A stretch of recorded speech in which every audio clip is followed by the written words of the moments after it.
Halo guys, selamat datang di channel Bang Nimo. Dan pada video kali ini saya akan membahas 7 persamaan antara Shiraori dan Raja Iblis Ariel. Tapi sebelum lanjut ke pembahasan video, bagi kalian yang belum subscribe silahkan subscribe dan tekan tombol lonceng untuk mendapatkan notifikasi dan info update dari channel Bang Nimo.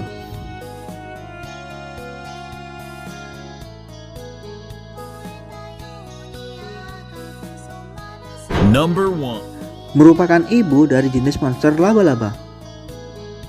Ariel dan Shiraori merupakan ibu dari monster laba-laba. Lebih tepatnya, Ariel adalah ibu dari monster laba-laba Quintaratek dan Papetaratek. Di dunia tempat Kumoko berada hanya ada 5 Quintaratek, dan saat ini telah menjadi 4 karena Kumoko telah membunuh 1 Quintaratek di labirin Besar Eldo, sekaligus membunuh 6 dari total 10 Papetaratek. Yang saat ini hanya menyisakan 4 Papetaratek, yaitu Ael, Sael, Riel, dan Viel. Karena itu Ariel menjadi marah besar karena anak-anaknya telah terbunuh oleh Kumoko dan berniat untuk menghabisi Kumoko. Sedangkan Shiraori merupakan ibu dari spesies jenis laba-laba Horoneia atau dikenal sebagai The Nightmare Vertex, yang ukurannya ketika lahir sama kecilnya dengan anak ayam dan ketika berevolusi hanya ukurannya saja yang berubah.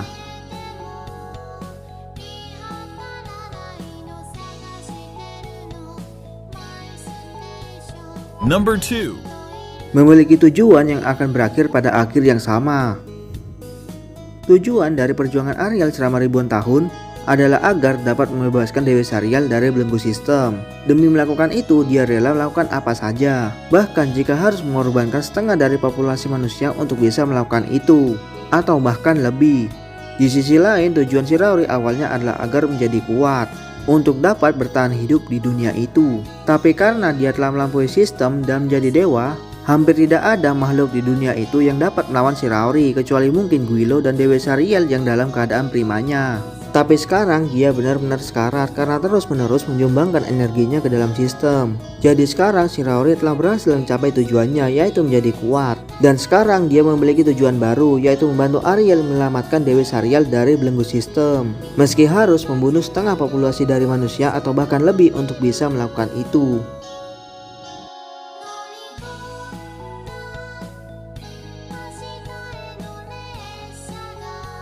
Number 3. Membunuh orang tuanya sendiri.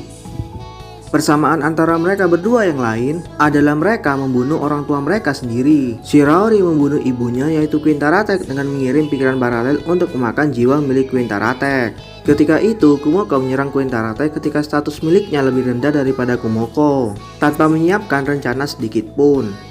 Karena Kumoko waktu itu berpikir jika status saja sudah lebih dari cukup untuk dapat mengalahkan Quintaratek. Ketika Kumoko menuju ke sarang Quintaratek, dia langsung terperangkap pada jaring yang telah Quintaratek siapkan untuk Kumoko. Kumoko sendiri harus memotong kakinya untuk bisa lepas dari perangkap itu. Lalu Quintaratek langsung menyerang Kumoko tanpa memberikan Kumoko kesempatan untuk beregenerasi dan menghancurkan Kumoko yang hanya menyisakan kepala Kumoko. Ketika itu, pikiran paralel bagian sihir nomor 1 dan nomor 2 kembali ke tubuh utama Kumoko dengan memberikan bantuan kepada Kumoko berupa peningkatan status yang didapatkan dari memakan jiwa milik Quintaratek dan meningkatkan status milik Kumoko melebihi 20.000. Lalu di waktu itu pula Kumoko langsung menyerang Quintaratek yang status Kumoko saat itu 3 kali lebih tinggi daripada Quintaratek dan membunuhnya.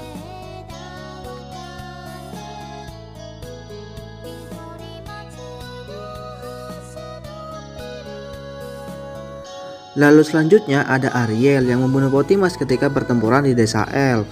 Awalnya Shiraori menentang ide tentang Ariel yang akan melawan Potimas dan menyarankan agar Shiraori saja yang membunuh Potimas karena Shiraori lebih kuat daripada Ariel. Tapi Ariel memaksa dengan egois bahwa Ariel sendiri yang harus menyelesaikan semua urusan dengan Potimas. Shiraori sudah tidak tahu bagaimana membujuk Ariel untuk tidak melawan Potimas karena Ariel sendiri sudah bertekad akan membunuh Potimas walau harus mengorbankan umur panjangnya. Lalu Shiraori sadar bahwa tidak akan ada hal yang bisa dilakukan oleh Shiraori untuk mencegah Ariel. Lalu dia berkata jika dia tidak akan memaafkan Ariel jika saja Ariel mati. Dan dia juga mengatakan jika dia akan meninggalkan planet yang menyedihkan ini jika saja Ariel memang mati. Ketika Ariel memasuki kapal luar angkasa milik Potimas, Dia membunuh banyak klan milik Potimas yang mencoba menghentikan Ariel membunuh tubuh utama Potimas. Dan Ariel terus berjalan. Dan akhirnya Ariel menemukan tubuh utama Potimas yang ada di dalam silinder transparan. Di waktu itu Potimas berteriak dan meminta Ariel untuk berhenti. Dan memohon kepada Ariel untuk tidak membunuhnya. Tapi Ariel tidak memperdulikannya. Dan melakukan sesuatu yang lebih mengerikan daripada membunuh Potimas, yaitu menggunakan sihir Abyss. Potimas terus-menerus berteriak dengan gila, karena sihir Abyss adalah sihir yang menguraikan jiwa dan menyumbangkannya ke dalam sistem. Serta sihir ini juga membuat target yang terkena tidak dapat untuk bereinkarnasi. Ariel berpikir bahwa Potimas harus membayar atas semua yang dia lakukan terhadap dunia saat ini dan mempersiapkan sihir Abyss untuk mengakhiri hidup menyedihkan Potimas.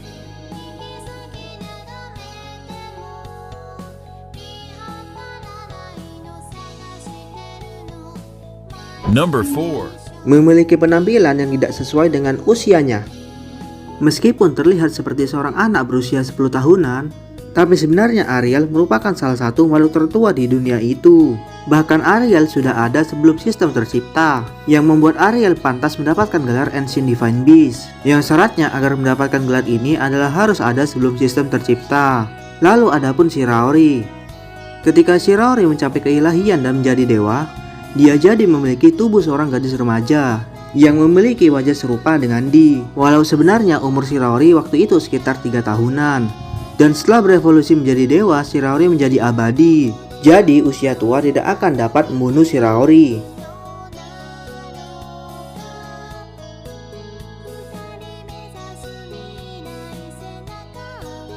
Number 5. Merupakan salah satu makhluk terkuat di dunia itu. Ariel merupakan salah satu makhluk terkuat di dunia itu.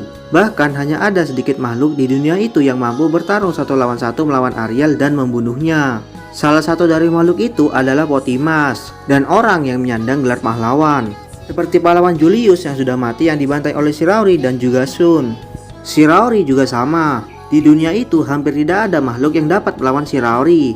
Bahkan Guilo yang merupakan dewa yang kekuatannya lebih besar daripada Shiraori. Jika dari hal kekuatan, sudah jelas jika Guilo lebih unggul daripada Shiraori. Tapi jika dilihat dari kemampuan bertarung dan pengalaman, Shiraori dari melawan monster yang statusnya lebih tinggi darinya, maka Shiraori jauh lebih unggul daripada Guilo.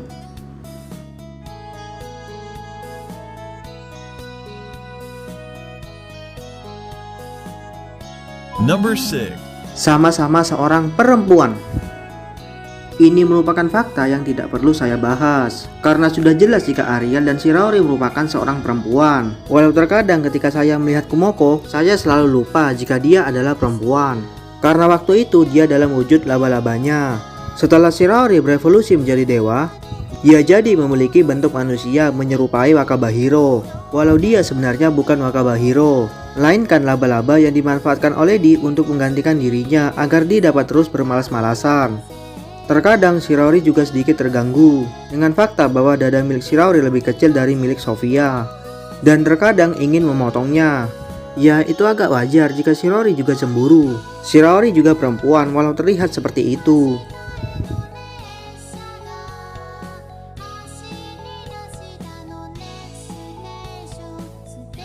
Number 7. Sangat peduli terhadap mereka yang banyak berjasa kepada mereka.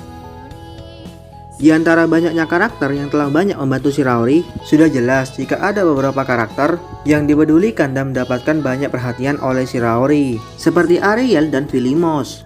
Ariel merupakan nenek Shiraori dan sekaligus orang yang banyak membantu Shiraori di dunia baru. Karena itu Shiraori sangat dekat dengan Ariel dan membantu Ariel dengan cara menjadi salah satu komandan Dewan Iblis untuk membantu Ariel mencapai tujuannya. Shiraori juga sangat peduli terhadap Philimos, dikarenakan Philimos yang pernah membantu Shiraori ketika mereka masih belum reinkarnasi.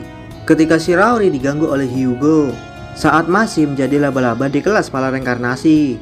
Karena itu Shiraori sangat peduli dengan Philimos dan melindunginya dengan caranya sendiri, seperti memerintahkan Sofia untuk tidak menyerang Philimos, walau di waktu itu dilanggar oleh Sofia, dengan mengatakan jika itu adalah bentuk pertahanan diri. Karena Philimos menyerang Sofia duluan, walau pada akhirnya Shiraori tetap menghukum Sofia karena mengabaikan perintah Shiraori. Begitu pula dengan Ariel. terhadap Dewi Sariel yang merupakan alasan perjuangan Ariel selama ribuan tahun, yaitu agar dapat membebaskan Sariel dari belenggu sistem. Meski harus memusnahkan setengah dari populasi manusia atau bahkan lebih untuk dapat melakukan itu.